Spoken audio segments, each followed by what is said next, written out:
Hello everyone. आज की इस वीडियो में हम लोग ईआर डायग्राम से रिलेटेड जो एमसीक्यूज बन सकते हैं डेटाबेस मैनेजमेंट सिस्टम में उसको डिस्कस करेंगे।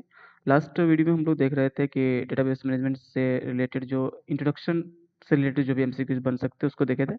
अगर आपने उस वीडियो को नहीं देखा तो उससे भी जाकर देख लें। उसमें हम लोगों ने भी 15 to 20 एमसीक्यूज को डिस्कशन किया था विद एक्सप्लेनेशन। आज की इस वीडियो में हम लोग ईआर डायग्राम से रिलेटेड जो भी एमसीक्यूज बन सकते हैं उसको डिस्कशन करेंगे। तो सबसे पहले कुछ बेसिक चीज़ें हम लोग डिस्कस करते हैं ईआर डायग्राम से रिलेटेड। सपोज हमारे पास एक टेबल है। ये टेबल है। जब इसको हम ग्राफिकल रिप्रेजेंटेशन में डालते हैं कि हम इसको पिक्टोरियल व्यू देखते हैं तो हम क्या करते हैं, इसको मैप करते हैं। मैप करते हैं किसमें? ईआर डायग्राम में। ईआर डायग्राम से रिलेटेड कुछ कुछ जो कॉन्सेप्ट है उसको हम देख रहे होंगे। तो ईआर डायग्राम में सबसे इंपॉर्टेंट चीज़ है कि इसका जो नोटेशन वगैरह उसको आपको याद रखना होगा। जैसे ईआर डायग्राम में सबसे इंपॉर्टेंट चीज़ है कि जैसे हम ईआर डायग्राम किसी टेबल का हम कन्वर्ट करते हैं, मैप करते हैं, तो उसमें दो चीज़ आती है। पहला चीज़ होता है एंटिटी, जिसको हम क्या करते हैं एक रेक्टेंगुलर शेप में डिनोट करते हैं। और उसके बाद एक रिलेशनशिप आता है जिसको हम डायमंड शेप से डिनोट करते हैं। और दोनों के बीच कुछ ना कुछ रिलेशनशिप होता है। जैसे हम बात करते हैं कि ये टीचर है तुम्हारा, टीचर एंटिटी, और ये स्टूडेंट है। तो टीचर क्या करता है, टीच टू किसको, स्टूडेंट को। तो इस तरह से एक रिलेशनशिप बन रहा है। ठीक उसी तरह से हम बहुत सारा इसका नोटेशन है। जैसे ये डिनोट करता है तुम्हारा एंटिटी को, ये डिनोट करता है तुम्हारा क्या, डबल जब रहता है तो वीक एंटिटी को। डायमंड शेप रिप्रेजेंट करता है तुमको रिलेशनशिप को। जब डबल डबल डायमंड रहे तो क्या बोलते हैं उसको, वीक रिलेशनशिप होता है, वीक रिलेशनशिप। उस तरह से कुछ और डिनोट्स है। जैसे इलिप्स जो होता है तुम्हारा उसको एट्रीब्यूट को डिनोट करता है। ये तुम्हारा मल्टी वैल्यूड एट्रीब्यूट को डिनोट करता है। उसके बाद अगर हम डैश लगाते हैं तो उसको की जो हो तुम्हारा की एट्रीब्यूट होता है। ये सब हम देख रहे होंगे आगे जाते जैसे जैसे आगे बढ़ेंगे उससे उससे एक्सप्लेन करेंगे या फिर मल्टी वैल्यूड एट्रीब्यूट क्या होता है, तुम्हारा वीक एंटिटी क्या होता है, स्ट्रॉन्ग एंटिटी क्या होता है। इस सबको भी देखेंगे।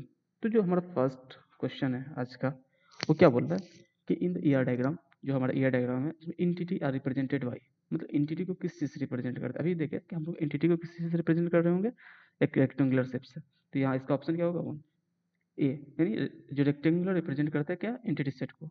वही हमारा दूसरा क्वेश्चन जो है वो क्या है कि relationship in E R diagram are represented by, मतलब रिलेशनशिप को हम किससे डिनोट करते हैं, अभी बताया कि डायमंड से करते हैं। तो डायमंड तुम्हारा क्या हो जाएगा, रिलेशनशिप को डिनोट करेगा। अगर डबल रहे तो क्या बोलते हो, वीक रिलेशनशिप बोलेंगे। ठीक है, तो ये सब याद रखना। उसके बाद थर्ड क्वेश्चन क्या होगा कि attributes in E R diagram are represented using, यानी एट्रीब्यूट को किस चीज से रिप्रेजेंट कर रहे हैं। एट्रीब्यूट क्या होता है कि हमारा जैसे ये तुम्हारा एंटिटी है, स्टूडेंट एंटिटी। अब इसके अंदर क्या स्टूडेंट का नाम हो सकता है, जैसे नेम हो गया, उसका एज हो गया, उसका फोन नंबर हो गया। ये सब तुम्हारा क्या एट्रीब्यूट है। ये सब डिफरेंट डिफरेंट टाइप का एट्रीब्यूट, ये मल्टीपल एट्रीब्यूट है, ये सिंगल एट्रीब्यूट है। उसके बाद तुम्हारा एक की एट्रीब्यूट होता है। तो इसमें अभी जो हमारा क्वेश्चन क्या है कि attribute in E R diagram are represented भी, एट्रीब्यूट को किससे रिप्रेजेंट करते हैं, एलिप्स से रिप्रेजेंट करते हैं। अभी देख रहे थे इससे एलिप्स से रिप्रेजेंट करते हैं। उसके बाद जो हमारा नेक्स्ट क्वेश्चन है कि अ derived attribute is shown in E R diagram. अब तो सबसे पहले समझना होगा कि डिराइव एट्रीब्यूट होता है क्या। सपोज ये तुम्हारा एक एट्रीब्यूट है, डेट ऑफ बर्थ। किसी का डेट ऑफ बर्थ कितना है कि सपोज 12/12/2000, ये तुम्हारा एट्रीब्यूट है। तो ये तुमको डेट ऑफ बर्थ बता रहा है, लेकिन अगर इसी को ड्राइव करोगे, इसका एज कितना हो जाएगा तो 24।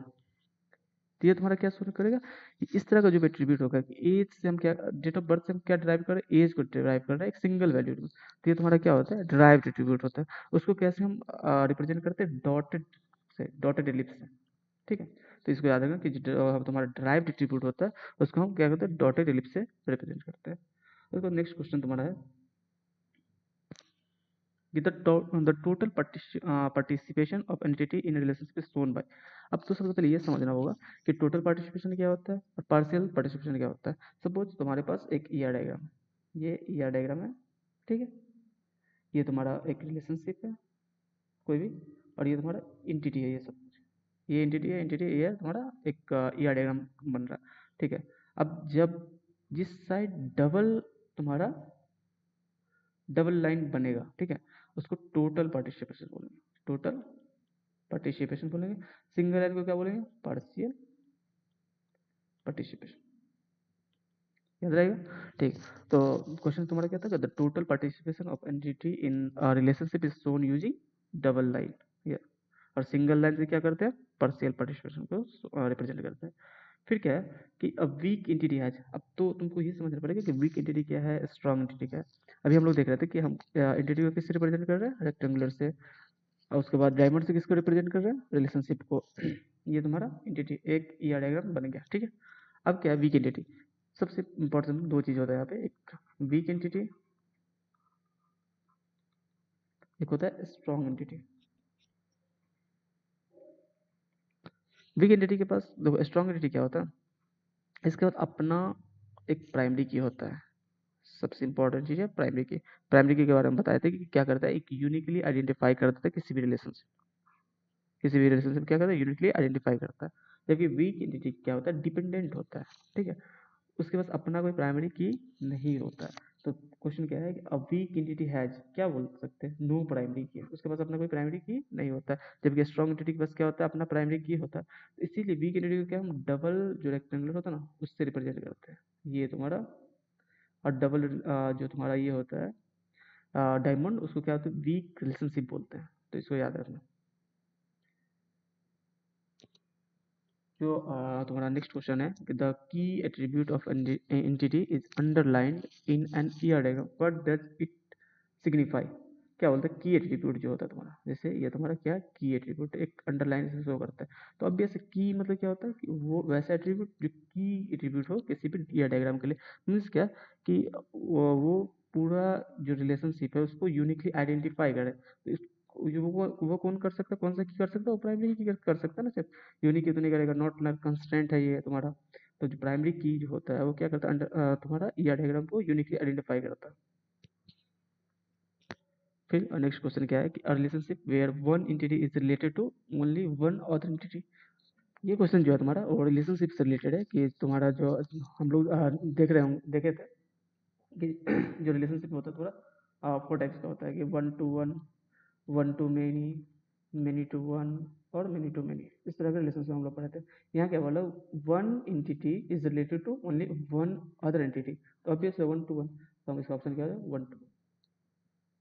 उसके बाद जो नेक्स्ट क्वेश्चन तुम्हारा क्या बोलता है? A multi valued attribute is shown in the ER diagram. Multi valued हम लोग देख रहे थे कि डबल हम इलिप्सिस कर रहे थे। सिंपल क्वेश्चन था ये, इसको बार बार हम लोग कई बार डिस्कस कर चुके हैं इसी वीडियो में। फिर क्या बोलता है नेक्स्ट क्वेश्चन? क्या which of the following this describe N ER model? ER model क्या डिस्क्राइब करता है? कि ऑब्वियस है हाई लेवल कंसेप्चुअल डेटा, क्योंकि हमको क्या करते हैं? ग्राफ रिप्रेजेंट कर बनाते हैं ना वहाँ पे, किसी भी टेबल का ग्राफ बनाते हैं जो पिक्टोरियल रिप्रेजेंटेशन, तो क्या बोलता है? High level conceptual data model वो हमको डिस्क्राइब करता है। उसके बाद क्या बोलता है नेक्स्ट क्वेश्चन जो तुम्हारा? In an ER diagram, the relationship between a weak entity and its क्या बोलता है? Owner entity is shown by। तो बस हम लोग अभी देख रहे थे कि जो रिलेशनशिप का बात कर रहे हैं यहाँ पे, रिलेशनशिप अभी वीक एंटिटी में डबल का बात कर रहे हैं, डबल बात कर रहे थे ना। यहाँ क्या डबल डायमंड सब क्या वीक रिलेशनशिप को क्या करते हैं? वो डिस्क्राइब करते हैं। फिर नेक्स्ट क्वेश्चन तुम्हारा क्या? A composite attribute, a composite attribute is best describe by. Composite attribute क्या होता है? किससे? तुम्हारा एक सपोज तुम्हारा एक क्या स्टूडेंट है, स्टूडेंट एंटिटी है, ठीक। उसका एक एट्रीब्यूट है क्या? नेम। अब नेम के अंदर भी तो बहुत सारे एट्रीब्यूट हो सकते हैं ना। नेम के अंदर जो तुम्हारा हो सकता है कि फर्स्ट नेम हो सकता है, सेकेंड नेम हो सकता है, उसका क्या बोल सकते हैं? सपोज दो ही चीज़ यहाँ रखते हैं, फर्स्ट नेम सेकंड नेम। तो ये दोनों क्या है? इससे ही तो मतलब मिल के बना हुआ ना name. First name second name से क्या एक एंटिटी एट्रीब्यूट बना हुआ नेम, तो इसको कंपोजिट एट्रीब्यूट बोलता है, ठीक है। तो एक composite attribute is best describe as, क्या बोल सकते हैं इसको? कि attribute made of multiple value. नहीं, ऐसा कुछ नहीं। An attribute that is not needed, ऐसा भी कुछ नहीं। Attribute that contain sub part, ये जो तुम्हारा एट्रीब्यूट है नेम, उसके अंदर दो सब पार्ट है, फर्स्ट नेम सेकंड नेम, तो उसको क्या बोल सकते हैं? Composite attribute. अब जो तुम्हारा नेक्स्ट क्वेश्चन है कि what is cardinality in ER diagram. तो कार्डिनेटी हम लोग देख रहे थे कि जो तुम्हारा रिलेशनशिप होता है 1 to 1, 1 to many, many to 1 या many to many, ठीक है। तो इसमें क्या होता है, कार्डिनेटी को क्या कौन सा डिस्क्राइब होता है, number of relationship in entity क्या है, ठीक है। ये तुम्हारा नंबर ऑफ कॉल को क्या बोलते हैं, डोमेन बोलते हैं। तो उसका नंबर ऑफ तुम्हारा रिकॉर्ड आएगा उसको एडिटी बोलते हैं, ठीक है, ये सब याद रखना। फिर नेक्स्ट क्वेश्चन तुम्हारा, which of the following is an example of weak entity. Weak entity का एग्जांपल क्या है, जो डिपेंडेंट होता है, सिंपल क्वेश्चन है।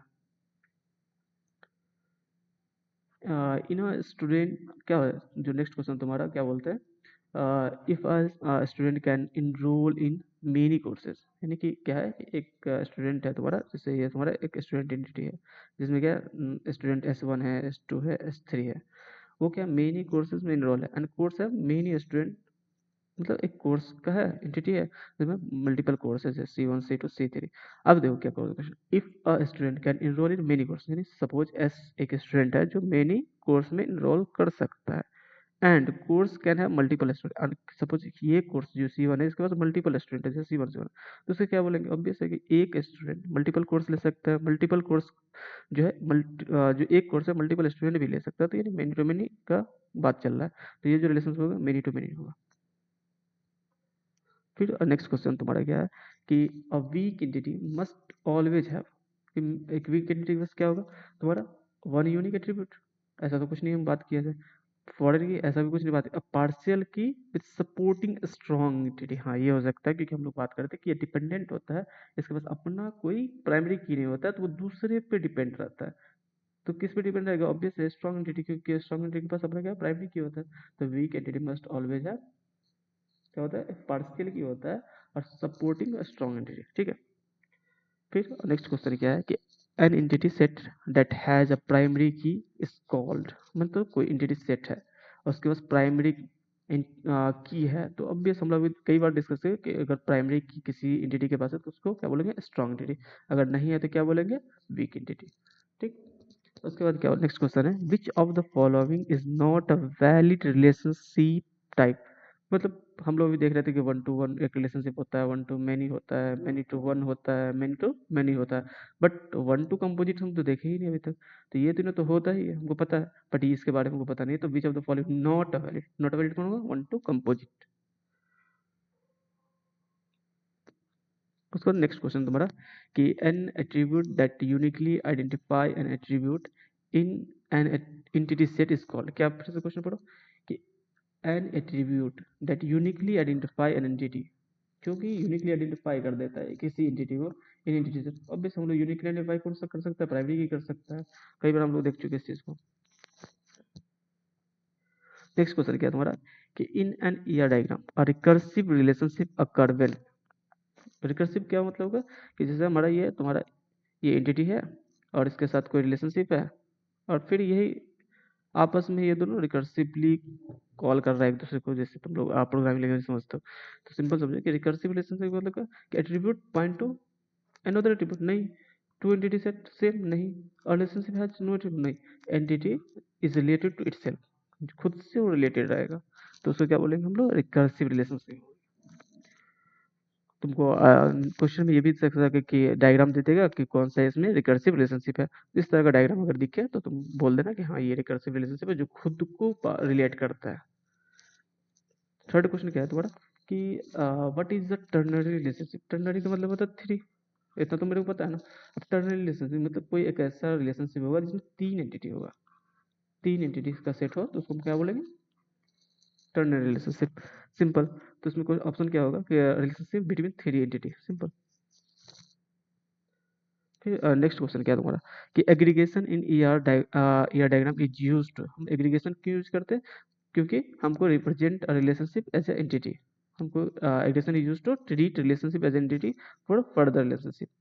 फिर नेक्स्ट क्वेश्चन तुम्हारा क्या है, the process of removing transitive dependency is a part of, हम लोग इसको नॉर्मलाइजेशन और अच्छे से देखेंगे, लेकिन ट्रांजिटिव का जब भी बात करते हैं तो क्या होता है, थर्ड नॉर्मल फॉर्म का बात होता है, थर्ड नॉर्मल फॉर्म, जब तुम्हारा पार्शियल पार्शियलिटी की बात होता है तो सेकंड नॉर्मल फॉर्म, ये सब याद रखना। पार्शियल डिपेंडेंसी होता है सेकंड नॉर्मल फॉर्म में, और ट्रांजिटिव डिपेंडेंसी होता है तुम्हारा किसमें, थर्ड नॉर्मल फॉर्म में। तो इसका ऑप्शन क्या होगा, रिमूविंग, किस में हम रिमूव करते हैं, और थर्ड नॉर्मल फॉर्म में।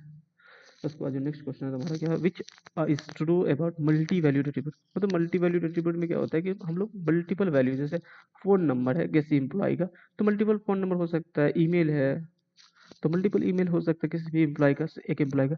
तो उसके बारे में बात करें तो मल्टीपल में ट्रू कौन सा है, तो हम क्या ट्रू डायरेक्टली, ऐसा कुछ नहीं है, true in a separate relation, yes, हम इसको एक सेपरेट रिलेशन में स्टोर करते हैं। तो क्या बोले कि जो तुम्हारा मल्टी वैल्यूड एट्रीब्यूट होता है उसको हम क्या करते हैं, स्टोर इन सेपरेट रिलेशन। क्योंकि इसका एक भाई एक एम्प्लॉय का मल्टीपल फोन नंबर हो सकता है, मल्टीपल ईमेल हो सकता है, तो हम सेपरेट सेपरेट रिलेशन में इसको स्टोर कर देंगे। फिर जो तुम्हारा लास्ट क्वेश्चन है आज के इस वीडियो का, वो क्या, what is the purpose of generalization in ER diagram. हम क्या पर्पस है कि हम इसको जनरलाइज करते हैं ईआर डायग्राम को, तो हम क्या करते हैं, कंबाइन करते हैं एट्रीब्यूट, नहीं, ब्रेक एंटिटी, नहीं, तो हम क्या करते हैं, abstract common feature of entity into single generalize form. इसका आंसर क्या होगा कि हमको पर्पस क्या है जनरलाइजेशन का ऑफ ईआर डायग्राम, कि एब्स्ट्रैक्ट करते कॉमन फीचर, जो भी कॉमन फीचर होता है उसको एब्स्ट्रैक्ट कर लेते हैं और उसको एक सिंगल जनरल एंटिटी में कन्वर्ट करते हैं। तो यही आज का इस वीडियो में था, 25 MCQs जो रिलेटेड था ईआर डायग्राम से। तुम लोग एक बार अच्छे से उसको गो थ्रू हो जाना। जो भी तुमको अगर इसमें कुछ डाउट्स हो तो कमेंट भी कर सकते हो।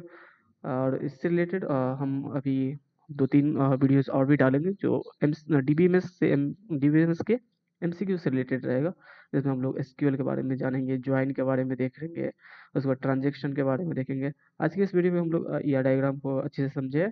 इसमें अगर कोई दिक्कत हो तो कमेंट करो।